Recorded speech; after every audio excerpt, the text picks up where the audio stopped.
welcome to Watershed. So glad that you're here, that you braved this spring winter that we're having. I want to invite you to stand and begin this morning together by singing with us.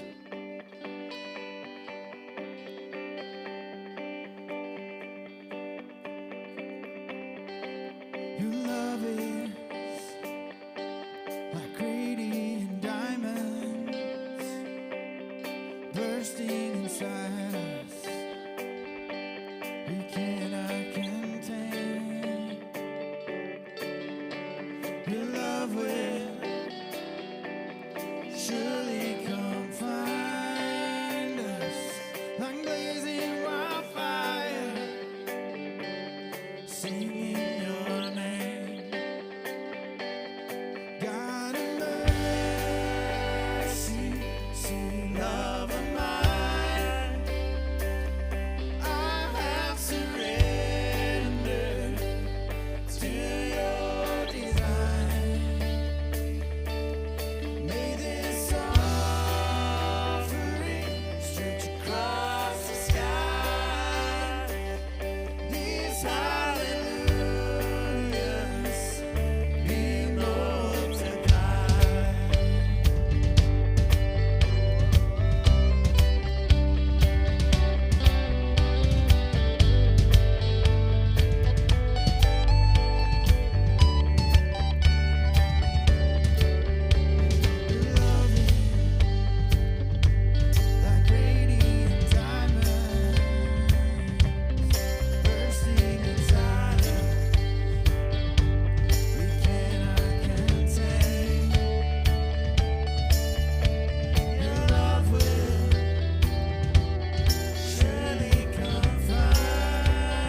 it's hard to see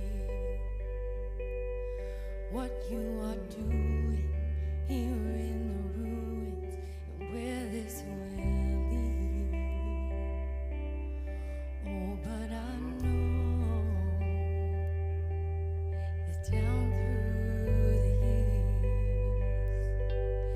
I look on this moment and see your hand on it and know you were here. And I'll testify of the battles you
And I'll testify of the seas that we crossed, the waters you parted, the waves that I walked.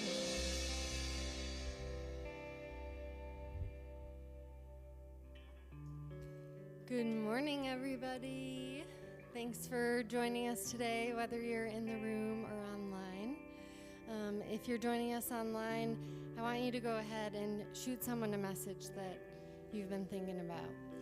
And for those of you in the room, say hey to your neighbor and ask them what they're looking forward to this week.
Buenos dias, Watershed. Buenos dias. Hey, guys, thank you so much for coming and joining us this morning here at Watershed. We're so happy to have you here. My name is Oscar, and I am your service host. So, yeah. All right, thank you, guys. You guys make me feel so welcome every day. So, I have to drive 45 minutes here, and I'm like, but then when I get here, I never want to leave. So hey, so I just got your announcement for this week. The first one is, of course, Easter Sunday. That's next week. So that is like the big one. I'm a hype man, so I want to tell you that you want to be here. You don't want to miss it. So the band was amazing today, right? So they're going to be even better next week, and then. And then Matt is gonna be great, and so if you like seeing Matt cry like I do, you just come and it's gonna be waterworks. So I'm so excited for you guys to know about this. Bring your friend, bring your family. I want to bring attention to a couple of other things, and it's the Connect and Learn. Our card where you can come if you're new here, if you've never been here before, you can come and learn about everything that's going on, everything I'm going to say right now, which I always forget, so I always go to the website and it's like, oh, what's going on this week? The next thing is going to be Second Sunday. It's coming up soon. That's an opportunity for you to meet our staff, a low chill, low-key kind of setting, as well as immediately after the service today, we're having something called Parent Connect, which is coming up. I don't see the slide, but anyways, Parent Connect. This is where you can come and sit with your child, and it's designed to have a meaningful discussions and led by. Rachel, yeah, sorry about that. Yeah, I had it here. Thank you. And then the next thing that I do want to spend some time on is preface. I call it preface. I don't know about you guys. I don't know where the preface come from. But anyways, I do want to let you know about this opportunity where you can come and you know how when you download an app, you have to go through all the terms of service, but nobody ever reads them and just go and accepts it. Well, preface is sort of like that, but not exactly. But it is a space where you can learn and know what makes Watershed such a special place. You can come and learn and see and meet new people along the way, meet new faces, but also understand where the mentality of this place is, what the foundation is, what makes this place such a loving, accepting, and caring place for all of us to be here. That's one thing that, again, I keep coming back because I know that those of you that I interact with are going to be accepting and loving, and no matter what you look like, no matter who you are, and no matter where you are in life, you always have a place to land in. And this space is such an important space.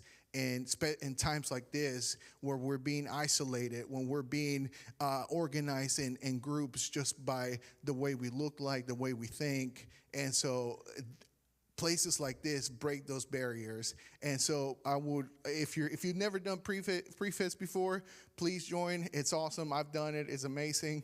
And then, of course, that leads me into our last thing that I want to bring up is the giving part. I give, and thank you for those of you that give already. And if you haven't joined us, my plea to you to give is so that you understand and you see that our resources are being used to create a space for growth and kinship and community. And it's so important for us to, again, continue to make this place a beacon of hope and a beacon of love. And anybody that comes here through those doors can feel the love that this community gives, which is unlike anything I've ever experienced. So thank you for being here, and hope you have a great rest of your morning. So, I don't know if this is on yet. Can you hear me? Hello? Yeah? So, I warned you a few weeks ago that Mumford & Sons came out with a new record and that you'd be hearing a lot of it. Here we are, right? One of the things that they do often in their sets is kind of, huddle around a microphone. And I went to a show last night, and they did a similar thing, and I was reminded about what it's like to kind of take the in-ears out and take kind of all the electricity out of the system and kind of stand around and jam with your friends. And so this song actually kind of speaks to that, and in the connection to this series, it talks about what it looks like to be there for one another. So this is called the Banjo Song. 1, 2, 3, 4.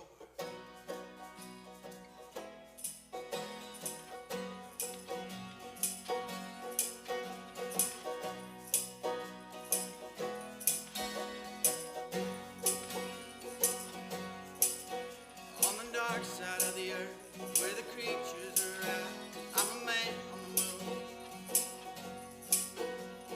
Midnight around my neck,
Well, good morning. Yeah. Thank you, yes, thank you. Yes, I did a great job bringing these stools up, so I appreciate you seeing me. My name's David. I am one of the, excellent. Keep this energy, this is good. One of the pastors here at Watershed, and as you can probably surmise, I'm not doing a weird Clint Eastwood thing. This is gonna be, I'm going to be joined here in a few minutes by some others. But a couple things on the front end. First, they're not in the room today, but I want to give a shout out to our new and really for the first time ever, I get to say new, chili cook-off champions. Yeah. The Yearies, they're not here right now because they're serving in Greenhouse, which is the sort of servant heart we really kind of aspire towards for all of you. So you'll get there someday. But just wanted to shout them out because really it's the first time someone not named Cedric Lundy has won in an amount of time that we measure in decades. So that's awesome. And then also, did anyone see our series promoted at the big March rally thing yesterday? Yeah, right? Yeah, they were talking about us. That's not true. No, you may have seen signs that said, like, we have friends everywhere, things like that. Both us and the protesters stole that from Star Wars. So if you didn't know, now you do. Speaking of that series, we are wrapping it up today.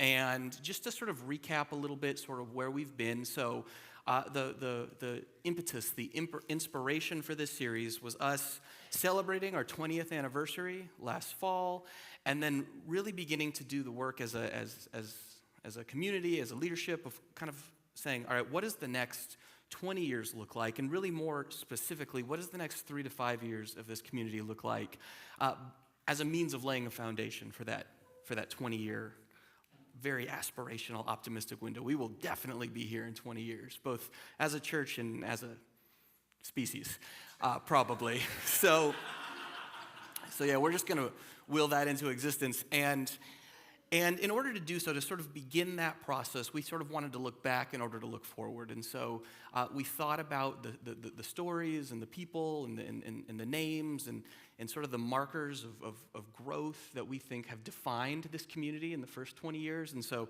in week 1, I kicked off the series and sort of talked about some of those big ideas and kind of tied it back to the biblical narrative of how we see ourselves. I'm going to reclaim a churchy word here, missionally in the world. Like, what is the mission of this community? Then in week 2, Matt came and he pointed to specific stories, specific instances of folks who have spent time here and who have marked us. And most of those folks aren't here anymore, but they're out in the world, and their experience here also marked them. And Matt pointed to these three ideas, these three markers, really, of what that looks like. These are folks who found kinship here. They found what we might call chosen family. They pursued growth. And for us, that looks like taking on a posture of curiosity, wrestling with contradiction, not reducing it to opposition, things like that. And then these are folks who are now about the business of creating change, even as they kind of exist in a distance from us. And so we got to talk about that and celebrate that. How do I cough without? And then the last 2 weeks, the rest of our teaching team really kind of concretized that further. So 2 weeks ago, Kim talked about specifically the story of John Nance and his influence on this community and how that sort of cleared the path for Kim and her wife Larissa to not just be here, but to thrive here and to grow here. And then Cedric, using his own story and his own evolving relationship with Watershed, talked about that as well. And so that's where we've been. What I want to do, or what we want to do today, is now recontextualize or translate, if you will, this conversation into sort of another demographic of our community, and that is small and medium-sized humans, kids and youth. And so would you welcome, give a comparable or greater level of hype to Kelsey Smith, our children's pastor, and Madeline Comer, our student pastor.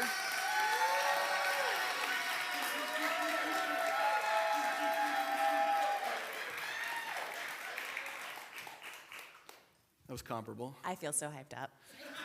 So, okay, so to kind of start out, just to frame this conversation. So we don't make many assumptions here at Watershed, or at least we try not to, but one assumption that we make, or I make, and I think they agree with me because we talked about this during the week and I didn't get any pushback, is that spiritual education is something that is a bit of a given for humanity. Whether you realize you are being educated spiritually or not, you are. And so we have an opportunity or an option, I guess, as a people. We can either take on a passive relationship to spiritual education, just passively absorbing what is being passed on to us in society and in culture, in our workplaces and in churches and what have you, or we can take an active relationship to spiritual education. And we at Watershed think active is the better option, and which is why valuing spiritual education, valuing what does it mean to develop spiritually and be attuned to that as kids and adolescents. It's not just something for adults. And I guess maybe aspirationally, we would love to give our kids something to not have to deconstruct. Although on some level, there's a translation bit that's inevitable. So, and so I've invited two experts to the stage to help us have this conversation. So to start out, would the two of you just take like a minute or two each to just or introduce, some of these people know you, some of them don't. Who are you?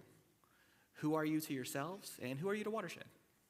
Awesome. Well, hi guys. My name's Madeline. Some people call me Maddie. It's a thing I'm reclaiming right now, my nickname.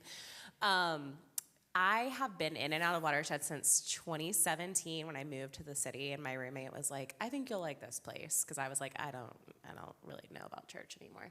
I grew up in a church. I was living there, basically, it felt like, because I was volunteering for everything. I was that student that, like, found every leadership team and was like, how can I be important to God? Anyway, we'll unpack that later. No, Watershed has been great. So I've worked at a couple other churches in the city, and so I kept floating in and out and would watch online or would join a block, and have always felt at home here. And How many times did you take preface? every time I needed new friends, I took it twice. I thought about taking it 3 times. The joke is that, like, I would be like, oh, I'm kind of lonely. I'll go back to preface. I'll meet somebody. It worked.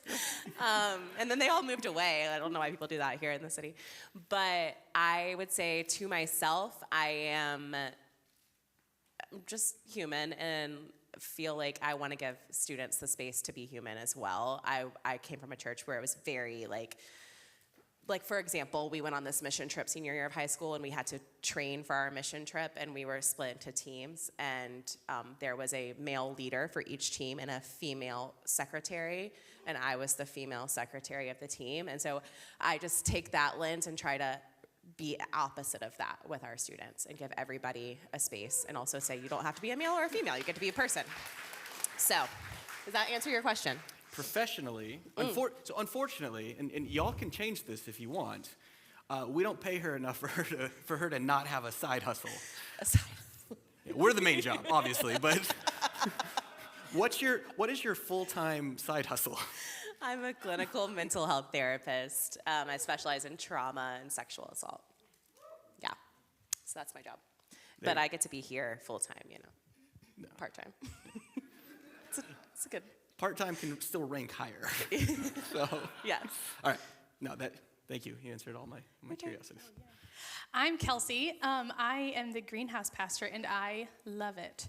What are the questions? Who am I to me, and who am I to... Okay. So I grew up in a very evangelical household. My dad's pastor. My grandparents are it's a long, long lineage. And I decided a long time ago that I was never going to be a pastor in a church because of my upbringing. My family, and my dad set a really good example of saying, like, he would rather save his family than save the church, and did walk away from ministry when I was a child. However, when I was in church, that still marred something within me. So I grew up, and lo and behold, I got back into ministry somehow.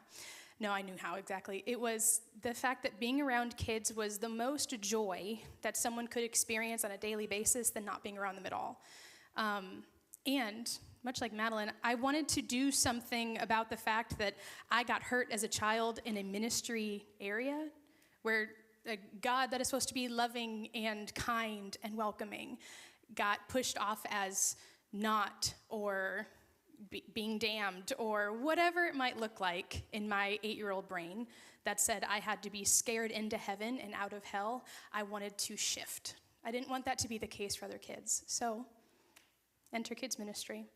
I am a wife. I have a wonderful husband named Graham. I have 2 wonderful children who are the best. And I also teach kids too. So like kids are kind of my whole life. But for Watershed, when I was in ministry, this became a reprieve. And if you've heard me talk before, then this is not something new, but it's worth mentioning. Like I took Preface and loved it and made good friends, and it was joyful, but it was also a place where I could breathe, where I could have actual curiosity about Jesus or the Bible or how church should function or the politics that happen within church, because that's a very real thing, and question all of it in a group setting of like-minded people. And so Watershed, whenever Graham and I needed just a minute to ourselves, to not have a fake facade on, or to, like say hallelujah and not actually mean it, because in the South, but we would come here. And it was, I remember sitting in the back, and I didn't stand up during worship. I would just sit there and cry, because I was like, this place feels different, and it is different. And no one came up to me and was like, oh no, are you sad? They would look at me, like give me a nod, and let me be, and let me heal. That's what Watershed has been. And so me being in Greenhouse has been so much fun, and I love it. And it's also, I want to do the thing that David said. I don't want our kids to grow up having to necessarily like deconstruct everything they've learned. It's going to happen because we're human. However, if religion, if God, if spirituality is something that they can have a firm foundation and not have to like review or readjust, if something they can claim onto, and if we get to be a small part in that, then that's what I want to do. Awesome. If you didn't catch it, also has a side hustle. And if you want to be a part of making that not true, you can follow the link that Oscar shared earlier. I hate talking about giving in the abstract, but when it comes to sort of being the hype person for my colleagues, happy to do it. So, so y'all both alluded to this on a personal level, but your relationship to spirituality, your relationship to your own spiritual education, your own spiritual growth, it evolved over time. Watershed sort of weaved in and out of that story for both of you. But I suspect that more broadly, like putting it beyond just, personally, subjectively, what you think about spiritual education, what you think about spiritual growth has shifted. So would you take a moment to speak to that, talk about ways in which maybe where it is now, how you see it now, and how that might contrast with where you came from or what you kind of grew up with? You got the mic, you go. Okay, cool. They've had these questions for a week. So we haven't thought about them at all. No, Yeah. I think for kids, for families, what it looks like has shifted so much just in terms of exposure. Kids now are inundated with information. They have things at their fingertips that they can Google and chat. My son uses ChatGPT, which I'm like, oh no. But he has so many curiosities, and so do kids, that they can get answered everywhere else. What it looked like years ago was sitting in a room and having conversations and learning stories or hearing things passed down, which is great. And there wasn't a lot of margin for it. It felt very black and white. It felt very like this is exactly what is truth and this is exactly what is not. And I think that the major shift has been, yes, we have all this information at our fingertips, but we're also wiser than we were years ago. I think it applies to our family nucleus too. I'm a parent, and I'm sure even if you're not a parent, you understand this of there is sometimes too much that can be said or that can be put out there, right? It doesn't just go to spiritual direction or education or things like that, but there's so much information to kind of pull apart and figure out what is truth and what is not and what is real and what is maybe I'm supposed to have a leap of faith, whatever that looks like.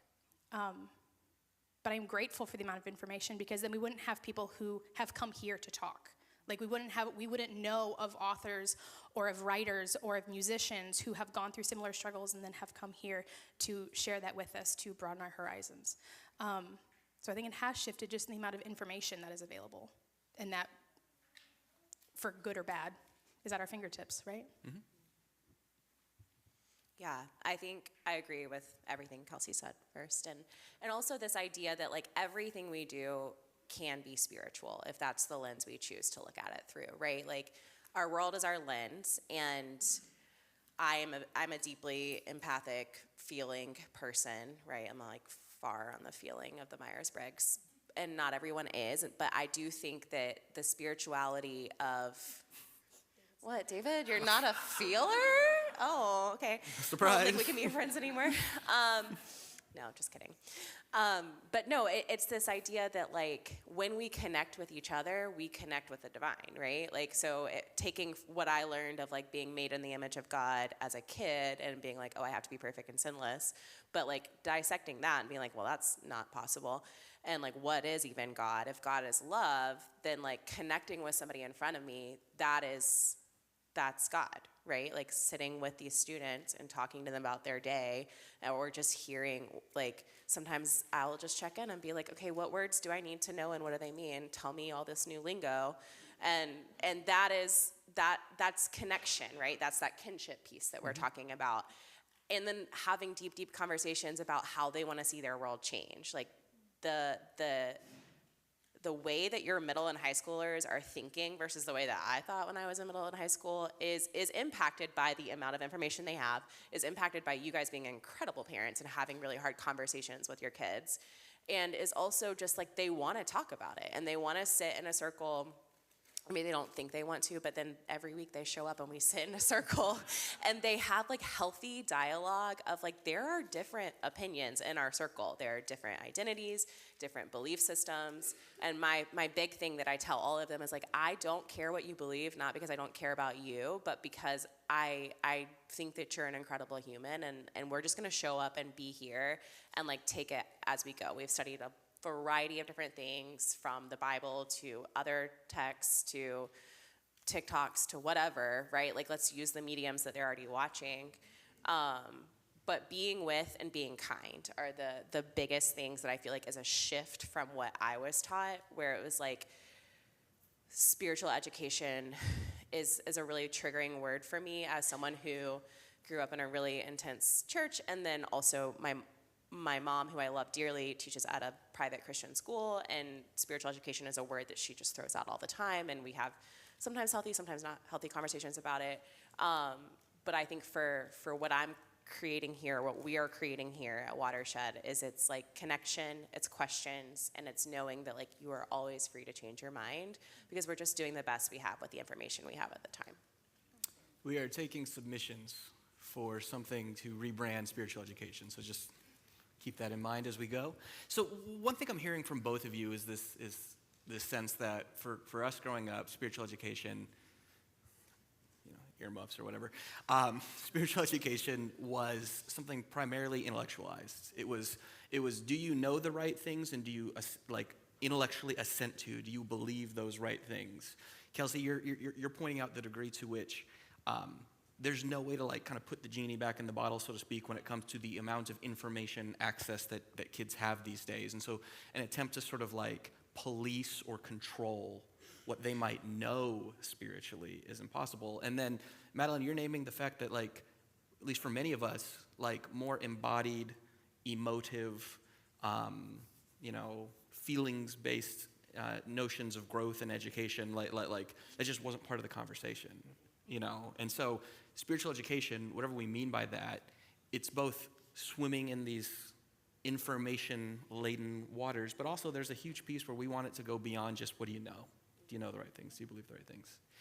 Kelsey, so as a parent, as an educator, really as, in any of the hats that you show up in, you can lean into either or both of these. What obstacles do you see or experience? But then, we like to both and everything. What opportunities? Like, I think it's really easy sometimes to sort of paint a dismal picture of the world that we live in right now for obvious reasons. Again, all the information the kids have, we have it too. So we get to doom scroll about the future of the human race every evening, and morning and in between. But I also I don't want to paint it purely negatively. I think there's ample opportunity as well. So what do you see? What do you experience? Sometimes I don't know, right? Like if a kid comes to me, we've had this conversation like 2 weeks ago in Greenhouse. We're talking about the Easter story, and we're talking about like the Bible says the triumphal entry and people laying things down, and then we're walking through every conflict that Jesus has on the way to the cross for Easter, and then the resurrection. And some of these kids looked at me and they were like, well, why would they do that? And I'm like, I don't know. So we go back to like the culture, we deep dive. We're like, oh, what was the culture? Why did they do that? Why was it women who found Jesus at the tomb and not a man? Why did the angel do all of these questions? So they ask a lot of things that sometimes as a parent and as a leader, I'm like, I don't know yet, but we're gonna look at it together. Or it's like, let me take 10 minutes and like accidentally tell you like I have to go shine my shoes, and let me go look up really fast because I don't know. I think for a parent as an educator, because like information and things, the Bible doesn't shift. However, interpretation does, right? And what that looks like changes. I think it's the ability as a parent, as an educator, as a church to say like, we might have it wrong, and I'm willing to question it. I'm willing to sit with it. As I had a conversation with Blair this week, actually. I had messaged her. Who's that? Blair Gore is the previous Greenhouse pastor who is just delightful, and I love her. If you're watching, hey Blair, wonderful. And we were having a conversation of like how things were going and what was going on and everything like that. And I told her about the question that David asked, and she wrote back, oh no. And I was like, well, that's not very encouraging. She's like, yeah, you're on your own. And we had a great conversation about it. We were talking about like being a teacher is not a lot different than being a parent. It's not a lot different than being an aunt and uncle. It's not a lot different than like if you are an active adult in any kid's life, it's not that different. So I think the hardest part is being okay with not knowing, but being willing to try and find the answers. And I think on the encouraging side that the kids do the same thing. Kids have a natural curiosity where they are always going to press. If you've ever been around any kids for an extended amount of time, they will ask 1,000 questions in a 5-minute span. And not because they want to be frustrating or because they're trying to push your buttons. It's because part of their brain works like a puzzle. To where like if they keep asking the questions, then they're going to put all of these pieces together until they have the complete picture. It's why kids watch movies over and over and over again. If you've ever been around a kid where they watch Encanto 8 times, like oh, they figure out the puzzle and then they move on to the next one. I think spirituality is the same way. Like as a parent and as a teacher, I find it sometimes hard to be like, I'm not sure, but we'll find the answer. But that I have to remind myself, like, I'm curious, they're allowed to be curious too. I'm asking questions, they're allowed to ask questions too. And it's a good thing. Because I don't want to sit there and give them a yes or no answer when it might not be that. It could be something totally different. But it's fun. Like, fun/frustrating. I think that's allowed. The amount of questions, or just having them say it over and over again. But I think that's what I would say. I think it's encouraging that like kids want to, and take heart that like everybody is in the same boat doing this. Everybody, parents, all adults, all kids, everyone is in the same boat. And sometimes kids want to move faster than you, and it's helpful to say like, take a deep breath, mind your body, ground your feet, take a minute, and then let's try again. I think that's helpful in spiritual practices, in education, in all of it for them. See, you named it at the end there. I'm going to repeat it, which is, we're explicitly talking about like kids and youth and adolescents today, but like if it's not obvious, like everything that is true and applies for them also applies for you as well. So even if you're not a parent or a caregiver, even if you don't yet, keyword yet, volunteer in either of their areas. Come on. This is still relevant for you at the very least, and I feel like I can say this because Prime Time, our seniors group, is out partying this weekend. We maybe want to hand a world to our youth. We want the baton, I'll put it charitably, we want the baton pass to go smoother than it did to us. And so there's an interconnectedness and an interdependence to what we're talking about this morning that applies to all of us, regardless of where we show up on the generational scale, whether you're not here with us because you're hanging out with Primetime this weekend, or whether you're these kids eating goldfish in the front row. Hey, Arlo. Madeline, rein myself back in. Okay. You spend time both in both of your professions, your primary awesome job and then that side hustle that you also have. You sometimes spend time with youth and adolescents. You alluded to this earlier, but like what are the stories that they're telling? The stories that what stories are they telling about themselves? What stories are they telling about the world that they occupy? Are they hopeful stories? Are they nuanced and complex stories? Tell us about the stories that you get to hear and interact with. Yeah, so there's common themes, right? Like developmentally, we're all going to go through these phases. I think one of the first themes in the stories that I hear, both from my students here and from my students that I work with outside of here, is just this like deep longing for a place to belong. A lot of times you'll hear it from a teenager being like, I don't have like a group, or I don't have a best friend. I cannot count the number of times I hear that phrase. And just this desire to be like completely and fully known by somebody else who is your buddy that you do everything with. Like, I don't know if you guys remember that feeling. And I think we as adults have it too, but we also recognize there's so much we have to get done that gets in the way of having our best friend.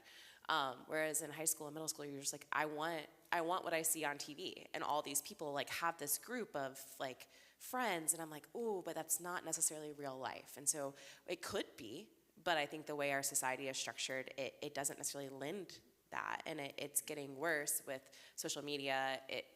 COVID was a really challenging thing to go through with kids, finding out like a lot of kids didn't learn that those middle school awkward phases that they needed to go through to have to like build that confidence to go up and make friends in high school. They didn't get to have that. And so we're like kind of on the end of that generation anyway. But so the sense of belonging, that's a huge vein that I would say a story that I hear. And then also this idea of like, why do I have to follow the system? Like another thing I hear all of the time is, give me a reason that school is important. And there's this part of me that's like, because it is, just go to school and stop staying home and stop throwing a fit about it and all these things. But it's also like, I get it, dude. Like, I don't know, right? Like, yeah, I think it's important to learn about taxes, and it's important to have to learn to do hard things and have to stay somewhere for 6 hours that you don't want to be. But is that enough? I don't know if it is, truly.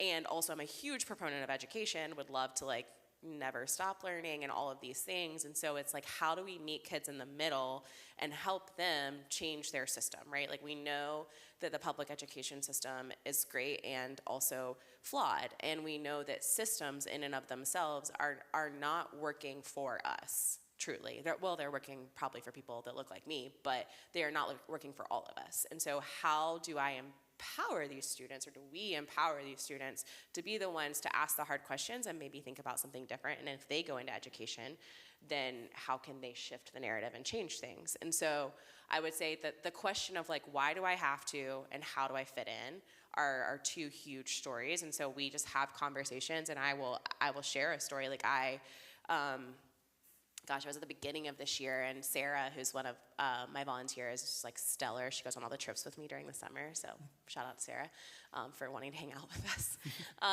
But we were sitting with the high schoolers. It was probably like October, November, I don't know. Things were hard. Something else had happened in the news, and Sarah and I were just kind of like, ugh, this sucks. This is so hard. We don't want to be people, blah, blah, blah. And one of my 10th graders looked at me, and he was like, Miss Maddie, it's okay that you're tired of fighting the system. And I was like, oh, thank you. Like, I appreciate that. And he's like, no. Like, you need to hear this. Like, we have grown up in this, and we know it is hard. And it's okay that you don't have enough money to quit your job and run for an office. Because he was able to recognize, like, millennials just don't have as much money as some people before us, or people maybe, hopefully they'll have more than we did.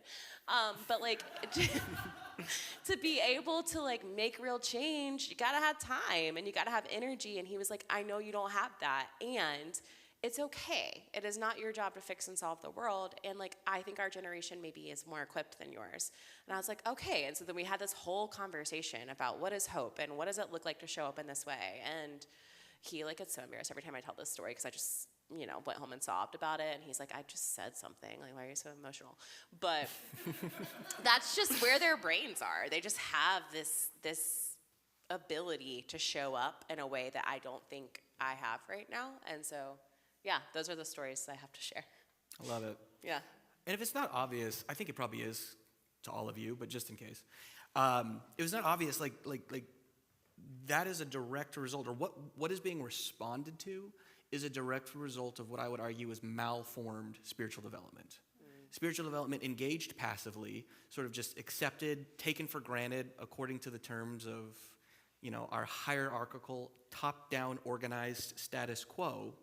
And like it is inevitable that people of all generations are going to eventually, run into that ceiling, into that wall, what have you, and long for, ask about something else. And so, like to talk about systems is to talk about spirituality. To talk about God is to talk about what notion, what lens, what definition of God, whether consciously or unconsciously, is determined the decision makings of the power, of the people at the top of our power structures in our society. So all of this is relevant. All of this is connected. I guess sort of to begin to land the plane then, aspirationally, so as a community kind of in this series, we named these 3 values, these 3 markers, finding kinship, the idea that you can find something, the language we hear a lot here is a chosen family. These are people that you're going to, I'm going to use a really cringy, churchy term here, do life with. Yeah, but no, genuinely, you just spoke to that, and kind of this longing that kids and students feel. So finding kinship, pursuing growth. Again, this idea that this thing is not just going to happen to you, or it will, and if you just let it happen to you, if you passively relate to it, then you're not going to have as much say in the trajectory or the direction. And so what does it look like to pursue that? What does it look like to actually develop that? And then creating change. Again, change is inevitable. Change, in many ways, sort of is the fabric of reality. Do we want to have an active or passive relationship to that? So aspirationally, if you could sort of project, specifically kind of through a watershed lens in the next 3 to 5 years, what are you hopeful for as it relates to anything that you name? So it could be your areas of responsibility here, those side hustles, both of them on your personal life, like kind of through that lens. What do you hope to see in the next 3 to 5 years? Yeah, I mean, in terms of here, so I've been very intentional about, I asked the students what they want. We tried like a more missional trip my first summer here. We had to unpack spiritual trauma every night, so we're not doing that again.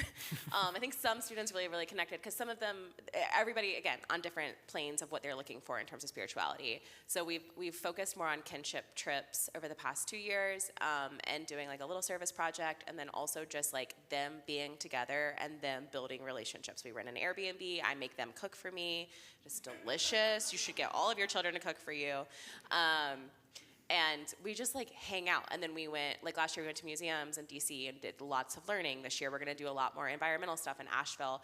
But for these students, I want more opportunities like that where they get to just go be a kid and do something cool and be with people who are safe to them, right? Like, and it's hard because schedules are hard and time is hard and there's so much. So I would also say like, I just yearn for like it to be easier for us to get together. I don't know how to do that necessarily, but to give them more opportunities to show up in their community, more opportunities to like walk in the No Kings March like we did yesterday, or like Pride. They love Pride. It's so fun, right? So it's like more things like that where they feel like they're standing up for their voice and they're projecting what they want for the future. So if, I don't know how to put that into words specifically, but I just want to be like a launching pad for them to go and just be awesome, right? And to say, and I think that really aligns with what we're hoping for people to go out and be the change in the world. Not to be too like cliche, but yeah. Love a good cliche here. Yeah. think along like the same lines for kids and families, what my hope is that there is organic growth there, that we would create a space where, yes, kids can be and thrive and have safe adults who genuinely care about their curiosities and their questions, but also have a space where families get to be together, where they can grow. I'm going to shamelessly plug the Parent Connect today, which is like Rachel Coley's going to talk about resources and things for kids on the spectrum, if you have kids or no kids, anything like that. But those kinds of things where we get to, like as parents, as volunteers, sit in a room and talk about the same thing that's like-minded and figure out what it looks like to move forward with it is huge. But also the kids get to do the same thing in a separate space. I love when there's events where like kids are all together, families are all together, and we are in it. And it's so much fun. But I also love that we get to separate a little bit, where parents can just be for a minute. They get to talk, and they get to hang out, and they get to, if you like Charlotte FC, like go team. If you like knitting, I wish I could, but that's really cool. Whatever it might be. But the dream is for them to have a safe space and for them to grow, like as they grow through Watershed, as they grow through Greenhouse, or even if they haven't started yet, that the on-ramp for it, for the spiritual direction and education, is an easy one. That they walk away knowing that they are fully loved for who they are, that there's nothing that can ever take the love of God away from them, and that they are fully seen for exactly who they are right now, and they're not expected to be anything different. If that is what happens in the growth, then we've done it well. If something outside of that shifts, that they need to come back and reevaluate, and we can like surround them and hold them up and love them well, then we should do that. But we want this space to be something where the growth happens organically for our families, for our kids, to where they feel like they are leaving them in a space where everything is on the table, proverbially. We can talk about it, we can work through it, and even the families who don't have answers for things, like, cool, put it on the table, we'll talk about it. And if we don't know, then we're going to hold your hand and sit with you and walk through that too. But the hope for Greenhouse, for Watershed, is that kinship growth part, that those stories would start here. They would start that little, because those age groups are like their formative years. They impact everything they think about themselves, about who they are, and their confidence. So then when they get to middle school and they get put through the trials, that they can actually like plant their feet and do it and do the hard thing. That's my hope. Love it. So kind of just to wrap up here. Well, first off, thank you to them.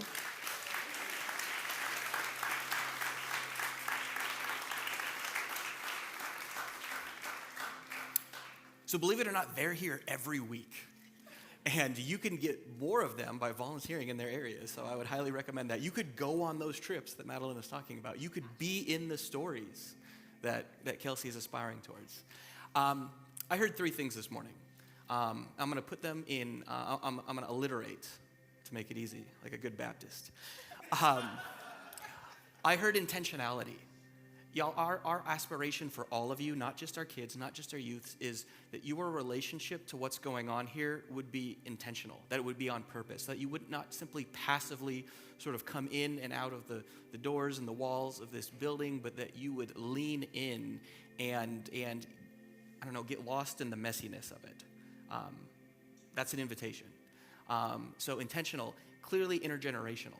Like not seeing ourselves in these generational, which by extension is cultural or identity-based silos, but that there really is a mutuality to being here. And then that, of course, then leads to an interdependence. Seeing that there is no Watershed without every person in this room, every person in Greenhouse, the people watching online, and the people who have been part of this community who are now orbiting at a further, larger kind of distance or orbit from us, but whose story marked us, our story marked them, and there's this ongoing relationship of mutuality. That's kind of been the vision for the series. That is sort of the emerging, the budding sort of foundation of where we see ourselves going in the next 3 to 5 years, with an eye towards that oh so optimistic and aspirational 20. But that's what we're inviting you into. If you want to be part of that with kids and students, the first thing you could do is come to the Parent Connect, like Kelsey said, right after this. But if not, ask yourself that question. If you don't know where you fit here, make that your priority as we head into this Easter season next week. So thank you for being here. Thank you again to both of you. Thank you, band. I'm sure what you're about to do is going to be awesome.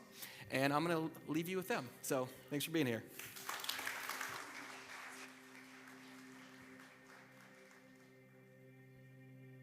We're going to do something a little bit different to close out this morning. I want to invite you to stand.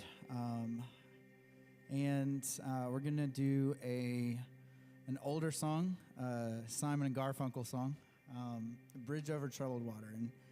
And there's some lyrics in here that when I think about our role in the lives of children, adolescents, and even, as Madeline was saying, their role in our lives. There's a lot of these bridges that are being built right now, and I think they're important. I think they're needed. And so if you know the song, sing along. If not, let the words wash over you this morning.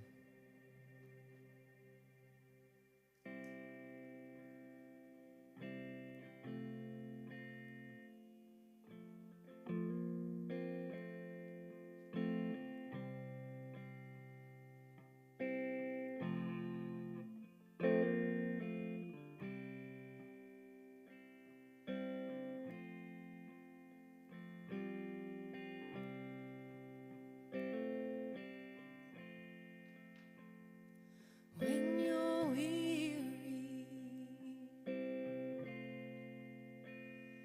feeling small, when tears are in your eyes, I will dry them all. I'm on your side. Oh, when times get rough and friends just can't be found, like a bridge over troubled water, I will lay me down.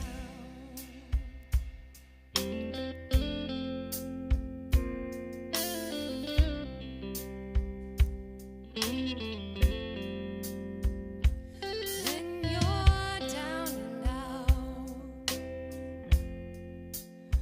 when you're on the street,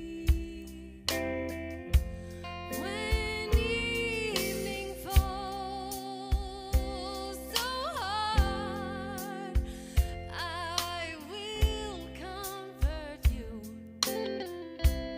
I'll take your part. Oh, when darkness comes,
Thank you so much for being here this morning. We want to invite you to join the Parent Connect today and to come back next week for Easter service.